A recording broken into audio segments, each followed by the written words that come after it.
எங்கள் வாழ்வும் எங்கள் வளமும் மங்காத தமிழ் என்று சங்கே முழங்கு. என் உயிரிலும் மேலான அன்பு உடன் பிறப்புகளே, உங்கள் அனைவருக்கும் என் முத்தான முதற்கண் வணக்கம். உங்ககிட்ட பேசுறதுக்கு எனக்கு வாய்ப்பு கிடைச்சிருக்குது. ஒரு முக்கியமான தலைப்பை இந்த இளைஞர் சமுதாயத்திற்கு ஒரு ஜென்சி இளைஞனாக நான் பேச வந்திருக்கிறேன். ரீல்ஸ்ல இருந்து கொஞ்சம் ரியாலிட்டிக்கு வாங்க ப்ரோ, இதுதான் என்னுடைய டாபிக். ஏன்னு கேட்டா, ரீல்ஸ் மோகம் சிறிய குழந்தைகள் இருந்து வயதானவர்கள் வரைக்குமே நாம இன்னைக்கு சோசியல் ஆக்டிவிட்டியில இந்த 4G ஜெனரேஷன், சாரி 5G ஜெனரேஷன்ல நம்ம பார்க்கக்கூடியது ஒன் திங். என்னது? ரீல்ஸ். ரீல்ஸ் நம்ம பார்க்கிறோம். அது எவ்வளவு ஒரு திருப்பத்தை ஏற்படுத்தும் அப்படிங்கிறத இந்த 2026ல நான் பார்த்திருக்கிறேன். அந்த அப்பேற்பட்ட ரீல்ஸை உருவாக்குகின்ற ஒரு கூட்டம் இருக்குது. அந்த கூட்டத்துக்கு நான் சொல்றேன், my dear virtual warriors of TVK, see this cloud. நீங்க அப்படியே சொல்றீங்க அப்படிங்களா? ஜென்சில வந்துட்டு வயதானவர்கள் உட்கார்ந்து இருப்பாங்க அப்படின்னு முன்னாடி நடந்த கூட்டத்தை சொன்னீங்கல்ல. see this youth. இந்த நாமக்கல்லிலே கொள்கைக்காக கூட்டப்பட்ட கூட்டம் தான் இந்த ஜென்சி இளைஞர்கள். பார்த்து தெரிஞ்சுக்கோங்க. இத வீடியோ புடிச்சு போடுங்க. நான் பேசுறதுக்கு அப்புறமும் எடிட் பண்ணி போடுவாங்க. இங்க பாரு ஒரு தாத்தா உட்கார்ந்து இருக்காரு, இங்க பாரு ஒரு பாட்டி உட்கார்ந்து இருக்காங்க, இவங்க தான் பழைய காலத்துல வச்சு ஓட்டுறவங்க தான் திமுக அப்படின்னு பட்டம் சூட்டுவாங்க. கண்ணு தெரியலன்னா க்ளோஸ் அப்ல வச்சு பாருயா, கண்ணு தெரியலன்னா க்ளோஸ் அப்ல வச்சு பாருங்க. ஏஐ வளர்ந்து இருக்குது. ஏஐ வச்சு இந்த மாதிரி மாஃபிங் வேலைலாம் பண்ணாதீங்க. 5 பாயிண்ட் தான் நான் கரெக்டா உங்ககிட்ட சொல்ல வந்திருக்கிறேன். முதல்ல நான் அடிக்கிறது, இந்த ரீல்ஸ் மோகத்துல இருக்கிறாங்க இல்லையா. நேத்து நம்ம சட்ட பேரவையை கூடி இருக்குது. நம்ம முன்னாள் அமைச்சர், போக்குவரத்து துறை அமைச்சர் சாசி சிவசங்கர் அவர்கள் சொல்றாரு, நீங்க வந்துட்டு இயக்குனர் அட்லி மாதிரி நீங்க பெரிய பெரிய படத்தில் இருக்கிறதெல்லாம் அப்படியே கட் பண்ணி அவர் எப்படி இட்டு கொடுப்பாரோ, எங்க தலைவர் பண்ணதை நீங்க அப்படியே விட்டு எடுத்து நீங்க பண்றீங்க அப்படின்னு சொன்னதுக்கு இப்ப இருக்கக்கூடிய அமைச்சர் என்ன தெரியுமா சொல்றாங்க? நீங்க எதுக்கு அட்லியை பத்தி பேசுறீங்க? சட்டப்பேரவைங்க, நீங்க எதுக்கு அட்லியை பத்தி பேசுறீங்கன்னு சொல்லி சமாளிச்சிருக்கிறாங்க. அதுக்கு திருப்பி நம்ம சட்டமன்ற உறுப்பினர் என்ன சொல்லியிருக்காருன்னா, நீ இந்த மாதிரி விளம்பரம் பண்ணிட்டு பொய்யா விளம்பரம் பண்ணீங்கன்னா நான் அட்லிய மட்டும் இல்ல சட்டியை பத்தியும் பேசுவேன் அப்படின்னு சொல்லியிருக்காரு. ஆனா இந்த ஐடி பசங்க என்ன தெரியுமா பண்ணிருக்காங்க? அதை மட்டும் கட் பண்ணிட்டாங்க. அதை மட்டும் கட் பண்ணிட்டு என்ன தெரியுமா போடுறாங்க? திமுக சட்டமன்ற உறுப்பினர்களை திகைக்கடித்த தாவேக அமைச்சர். எதுக்கு இந்த பொழப்பு? உள்ளத உள்ளபடி போடு. நான் சொல்றேன்ல, இருக்குதா? ஆமா இருக்குதுன்னு கட் அண்ட் ரைட்டா பேசிட்டு போக வேண்டியதானே. இது என்ன பழக்கம்? அரசியலுக்கு நாகரீகம் முக்கியம், நாவடக்கம் முக்கியம். நாகரீகம் இல்லாத அரசியல் அது அரசியல் கிடையாது. அது ஆட்டு மந்தை கூட்டத்தை விட மோசமானது. ஆடு கூட நம்ம சேர்க்க முடியாதுங்க. அது கூட நன்றி உள்ளதுன்னு நம்ம சொல்ல முடியுமே தவிர, ஒரு அரசியல் நாகரீகம் அப்படின்னா உனக்கு லைக்ஸ் வேணுமா, வியூஸ் வேணுமா, கரெக்டா போடு. சரியா ஃபுல்லா போட்டுட்டு இப்படிதான் பேசினாங்கன்னு உள்ளதை உள்ளபடி போட்டு ஜெயிக்க வேண்டியதானே. எதுக்கு இந்த பித்தலாட்டம்? நான் யாரையும் குறிப்பிட்டு சொல்லலைங்க, உங்களுக்காக உரைக்கணும். உரைச்சா உனக்கு புரிஞ்சிச்சின்னு அர்த்தம். 2வது விஷயம், சிங்கப்பெண். அது என்னதுன்னா, சிங்கப்பெண் அதிரடி சூப்பர். நான் வரவேற்கிறோமே, எங்க அரசும் வரவேற்குது, எங்க திமுக கழகம், நம்ம திமுக கழகம் எல்லாருமே வரவேற்கிறாங்க. தப்பு கிடையாதுங்க. என்னமோ விளம்பரப்படுத்துறாங்க. காவல்துறையவே இவங்க தான் கொண்டு வந்த மாதிரி அவ்வளோ விளம்பரப்படுத்துறாங்க. எதுக்காக? ஒரு வரலாறு சொல்லட்டுமா உங்களுக்கு? விதைச்சவங்க யாருன்னு வரலாறு சொல்லட்டுமா? கலைஞர் அவர்கள் யோசிக்கிறாங்க. காவல்துறை அந்த போலீஸ்காரனை பார்த்தா எல்லாம் பயப்படுறாங்க. ஐயோ போலீஸ்காரன் வந்துட்டான், ஓடு ஓடு ஓடு ஓடுன்னு ரவுடி பசங்க ஓடுனாங்களே. காரணம் என்ன? அவன் ஆண் அப்படிங்கிறதுக்காகவா? கிடையாது. அவங்க போட்டிருந்த காக்கி சட்டைக்காகவும் லத்திக்காகவும் தான் ஓடி ஒளிஞ்சாங்க ரவுடி பசங்க. அப்ப கலைஞர் அவர்கள் யோசிக்கிறார், அப்பேற்பட்ட லத்தியும் காக்கி சட்டையும் பெண்களுக்கிடம் கொடுத்தா பெண்களுக்கு சம உரிமை வழங்கப்படும் எனில் நான் கொண்டு வருகிறேன் தமிழ்நாட்டில் முதல் முறையாக பெண்கள் காவல்துறையில் என. அப்பேற்பட்ட விதையை விதைச்சதுனாலதான் நீங்க இப்பேற்பட்ட திட்டம் கொண்டு வரீங்க. இதை ரீல்ஸ் எடுத்து போடு. பெருசா அப்படியே விளம்பரம் படுத்தாதீங்க, இதை ரீல்ஸ் எடுத்து போடுங்க. 3வது விஷயம், நான் முதல்வன் திட்டம். நீங்க விதைச்சது கலைஞர் அவர்கள், நீ இப்ப என்ன வேணா அறுவடை பண்ணிக்கோ.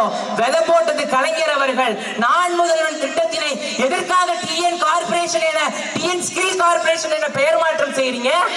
கேட்கிறேன், படிக்கக்கூடிய ஒவ்வொரு மக்களும் முதலமைச்சராக ஆவேன் அப்படின்ட்டு ஒரு ஈர்ப்பு அவனுக்குள்ள வரணுங்கிறதுக்காக தான் நான் முதல்வன், நான் படிச்சேன்னா நான் தாண்டா முதல்வன் அப்படிங்கிற ஒரு பெருமையை படிக்கும் பிள்ளைகளுக்கு கொடுத்தவர் தான் தலைவர் முத்துவேல் கருணாநிதி ஸ்டாலின் அவர்கள். ஆனா இப்ப அதெல்லாம் தேவையில்லை.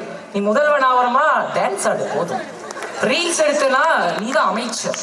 இந்த ட்ரெண்ட் வந்ததுக்கு அப்புறம் அந்த பேருக்கு வந்துட்டு மகத்தே இல்லைன்னு புரிஞ்சு போச்சு. ஆனால் நீ இந்த நான் முதல்வன்கிற பேரை எடுத்துட்டு போ, பிரச்சனை கிடையாது.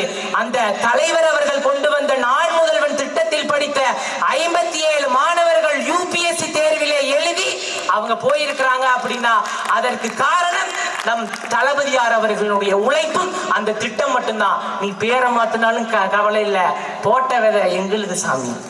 அடுத்து ஒண்ணு சொல்றாங்க இல்லையா, முன்னாடி அந்த தேர்தல் வாக்குறுதியில சொன்னாங்க, நான் பாடுவேன், நல்லா பாடுவேன், நீங்களும் பாடலாம். என்ன தெரியுமா பண்ணாங்க? பாட்டிலுக்கு 10 ரூபா, பாட்டிலுக்கு 10 ரூபா, பாட்டிலுக்கு 10 ரூபா சொன்னீங்களே சொன்னீங்களே சாமி, 10 ரூபான்னு சொன்னீங்களே சாமி. இப்ப என்னாச்சு சாமி? 20 ரூபாயா? அங்க 20 30. கோயம்புத்தூர் சைடுல 50 ரூபாயாமா. நம்ம பாடுவோமா? 50 ரூபா பாட்டில் சத்தமா, பாட்டிலுக்கு 50 ரூபா, பாட்டிலுக்கு 50 ரூபா, பாட்டிலுக்கு 50 ரூபா, பாட்டிலுக்கு 50 ரூபா. இதை ரீல்ஸ் எடுத்து போட மாட்டாங்க, இதை போட மாட்டாங்களே. அவரு பாடினா மட்டும்தான் சுத்தி பாட்டிலுக்கு 10 ரூபா, பாட்டிலுக்கு 10 ரூபா அப்படின்னு சொல்லுவாங்க. இதை போட மாட்டாங்க. கேட்டா ஐடிம்பாங்க. ரீல்ஸ் மோகம், ரீல்ஸ் மோகம். இப்பேற்பட்ட ரீல்ஸ் மோகத்துக்காக வந்த கூட்டம் இந்த ஜென்சி மீட்டப் கூட்டம் கிடையாது. டான்ஸ் ஆடுறோம் அப்படின்னு சொல்லிட்டு வரல, கவர்ச்சி மோகத்துல வரலையே. கொள்கையை பேசுகிறோம், அரசியல்களை இந்த இளைஞர்கள் பேசுகிறோம், வாங்கன்னு சொன்னோம். ஓடோடி வந்த மக்கள் நீங்கள். இப்பேற்பட்ட கூட்டத்தை கூட்ட முடியுமா அவர்களால? ஒரு கவர்ச்சி இல்லாம, ஒரு சினிமால நடிக்காம, ஒரு பாட்டுக்கு ஹீரோயினோட நடிக்காம, டான்ஸ் ஆடாம, ஒரு கொள்கையை பேசி உங்களால் கூட்ட முடியுமா? முடியாது. அதனால் மக்களின் தலைவர் நீங்கள் கிடையாது. 5வது பாயிண்ட் கரெக்டா நான் சொல்றேன் பாருங்க. மாற்ற வேணும், மாற்ற வேணும், மாற்ற வேணும், மாற்ற வேணும்னு தேர்ந்தெடுத்தீங்களே, அப்பேற்பட்ட முதலமைச்சர் கிட்ட மக்கள் கேட்கறாங்க, கரண்ட் கட் ஆகுது, 6 மணி நேரம் மின்வெட்டு மூலியமா நாங்க கஷ்டப்படுறோம் சார் அப்படின்னு சொல்றாங்க. சிஎம் சார் அப்படின்னு கத்துறாங்களே, அவர் என்ன தெரியுமா சட்டப்பேரவையில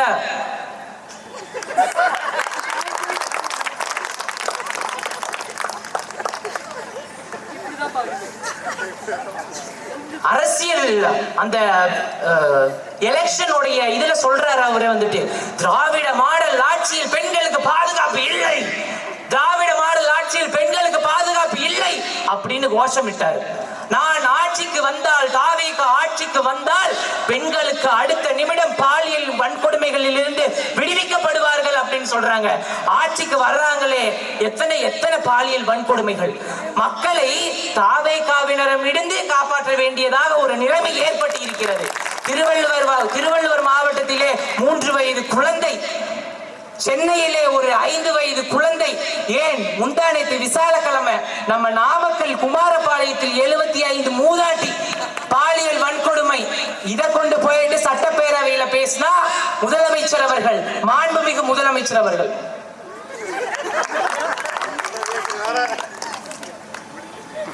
பாலியல் வன்கொடுமையின் மூலம் பெண்கள் அவதிப்படுகிறார்கள். இந்த நிலைமை உங்கள் ஆட்சியில் ஏற்பட்டு உள்ளது.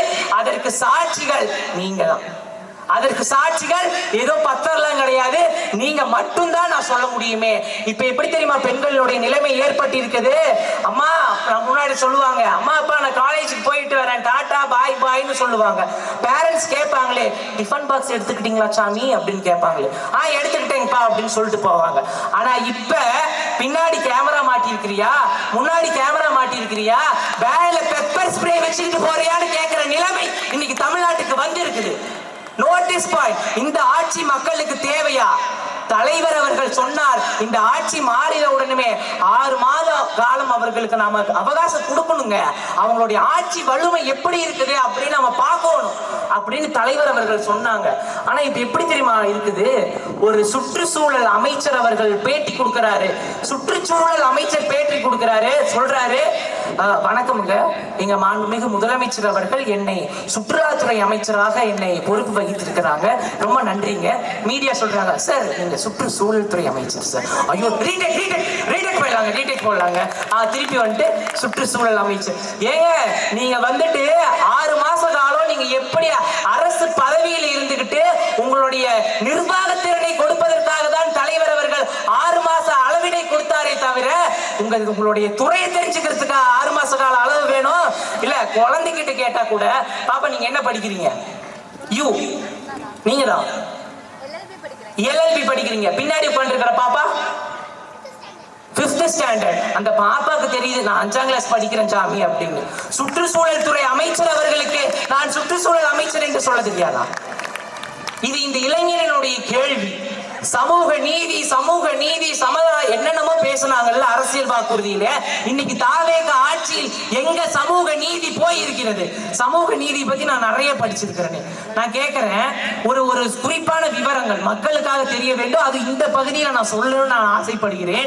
பிற்படுத்த மேல் வகுப்பை சார்ந்த 2 பேரு தாவேகாவில வந்து எம்எல்ஏவா கேண்டிடேட்டுக்கு நிக்கிறாங்க. 2 பேருக்குமே ஜெயிச்சிட்டாங்க. 2 பேருக்குமே எம்எல்ஏ கேண்டிடேட்ல இருந்து அமைச்சர் பதவி 2 பேருக்குமே. யாரு? மேல்நிலை கீழ்நிலை பிற்படுத்தப்பட்ட அந்த வகுப்பில் இருந்து போறாங்க. 24 பேர் ஜெயிக்கிறாங்க எம்எல்ஏ, 7 பேருக்கு மட்டும்தான் அமைச்சர் பதவி. உங்களுடைய சமூக நீதி அங்க போயிடுச்சு. உங்க சமூக நீதி அங்க போயிடுச்சு. வெறும் டிப்ளமோ படிச்ச அவருக்கு கல்வித்துறை அமைச்சராக கொடுத்திருக்கிறாங்களே. நான் கேள்வி கேட்கிறேன், ராசிபுரத்திலிருந்து அவினாசிக்கு போட்டியிட்ட இன்றைய கால்நடைத்துறை அமைச்சர் அவர்கள் அந்த அக்கா மாஸ்டர் ஆஃப் இங்கிலீஷ் படிச்சிருக்கிறாங்க. அவங்க டியூட்டரா இருந்திருக்கிறாங்க. ஏன் ஒரு பெண்ணுக்கு கல்வித்துறை அமைச்சரை கொடுக்க வேண்டியதுதானே? பெண்ணின் நிர்வாகமும் கல்வி திறமையும் அந்த இடத்தில் அந்த பெண் காமிச்சிருப்பாங்க இல்லையா? எதற்காக பெண்ணுக்கு அந்த உரிமையானது நிராகரிக்கப்பட்டது? இந்த அமைச்சரவையில் பெண்களுக்கான சம உரிமையை அவர்கள் இழந்து விட்டார்கள்.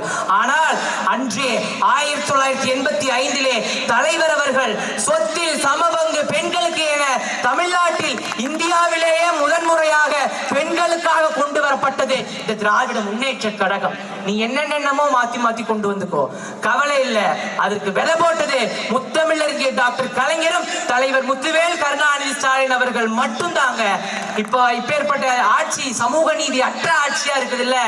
நீ நல்லா கேட்டுக்கோங்க. நான் முதல்வன் திட்டத்தினை எதிர்த்து கொண்டு வரப்பட்ட இந்த டிஎன் ஸ்கில் கார்பரேஷன் இருக்கு இல்லையா, அதனை நீ ஒடுக்கலாம்.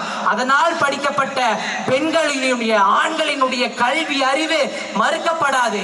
மகளிர் உரிமை தொகை இருக்கும் வரை விடியல் பயண பேருந்து திட்டமானது இருக்கும் வரை அதை நீ எடுக்கணும்னு நினைச்சா உனக்கு அச்சம் வரும். அந்த அச்சமானது இருக்கும் வரை முத்துவேல் கருணாநிதி ஸ்டாலின் அவர்கள் தான் இந்த தமிழ்நாட்டை ஆளுவார், மக்களின் தலைவராகவும் இருப்பார். மாற்று கருத்து கிடையாது. வாய்ப்பளித்தமைக்கு நன்றிகள். நன்றி, வணக்கம்.